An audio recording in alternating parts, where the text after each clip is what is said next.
तो दोस्तों एक बार फिर से पश्चिमी देशों ने एक साथ मिलकर भारत को झुकाने की कोशिश करी है और एक बार फिर से ऐसा ही देखने को मिला जब हमारे दोस्तों में जापान समेत कनाडा जैसे भारत के नए नए प्रतिद्वंदी देश एक साथ एक टेबल के ऊपर बैठकर भारत को कटघरे में शामिल करते हैं और भारत से यह सवाल करते हैं कि आखिरकार तुमने प्रतिबंध लगाए तो लगाए क्यों। दरअसल आप सभी को बता दूं कि अभी WTO के अंदर एक साथ 6 से लगाकर 30 की संख्या में देशों ने भारत से बहुत सारे सवाल जवाब किए हैं और यह सवाल जवाब इसलिए किए गए हैं क्योंकि भारत ने अपनी जनता के दो पेट के खाने को सुरक्षित करने के लिए भारत से बाहर भेजे जाने वाले गेहूं, चावल, फल और सब्जियों के एक्सपोर्ट के ऊपर बैन लगा दिया था ताकि भारत के अंदर इनके प्राइस ना बढ़े और भारत की जनता के लिए इनकी कमी ना हो। और पश्चिमी देशों के नजरियों के हिसाब से आप देखोगे तो साधारण भाषा में कहें कि पश्चिमी देश चाहते हैं कि भारत की जनता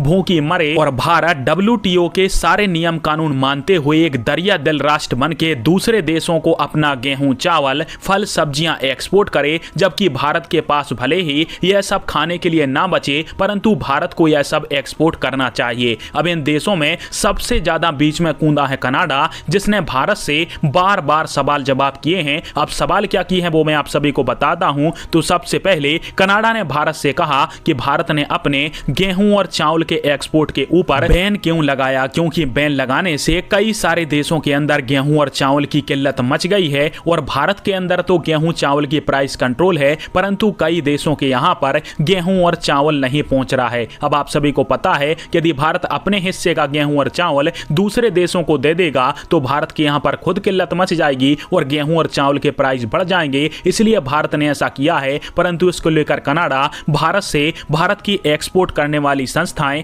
जैसे कि राष्ट्रीय सहकारी निर्यात लिमिटेड, इसके अलावा राष्ट्रीय कृषि सहकारी विपणन संघ के सारे एक्सपोर्ट डेटा को मांग रहा है। जबकि जापान ने भारत से कहा है कि भारत जो किसानों के लिए बिजली के लिए सब्सिडी दे रहा है वो काफी ज्यादा है, क्योंकि भारत के अंदर बिजली का प्राइस कम है इसलिए भारत को सब्सिडी अब कम देनी चाहिए किसानों को। अब यह तो सारे मुख्य देश हैं परंतु आपको मेन देशों की बात करें तो अमेरिका, ब्रिटेन, जापान और कनाडा जैसे जो अन्य देश हैं उन्होंने भारत को कटघरे में खड़ा कर दिया कि भारत को इस प्रकार के अपने खाद्य उत्पादों पर एक्सपोर्ट बैन नहीं लगाना चाहिए क्योंकि इससे दुनिया भर में भुखमरी फैल रही है। मतलब भारत के अंदर यदि भुखमरी फैल जाए तो वो ठीक है परंतु भारत को दुनिया को बचाना चाहिए। फिलहाल में आप सभी को क्या लगता है और भारत सरकार ने अपनी जनता के लिए 2 वक्त का खाना सुरक्षित करने के लिए जो एक्सपोर्ट बैन करने का फैसला लगाया है वो क्या भारत का सही फैसला है या फिर भारत को पश्चिमी देशों की बात माननी चाहिए थी? कमेंट बॉक्स में फिर आप दीजिएगा। वीडियो देखने के लिए धन्यवाद।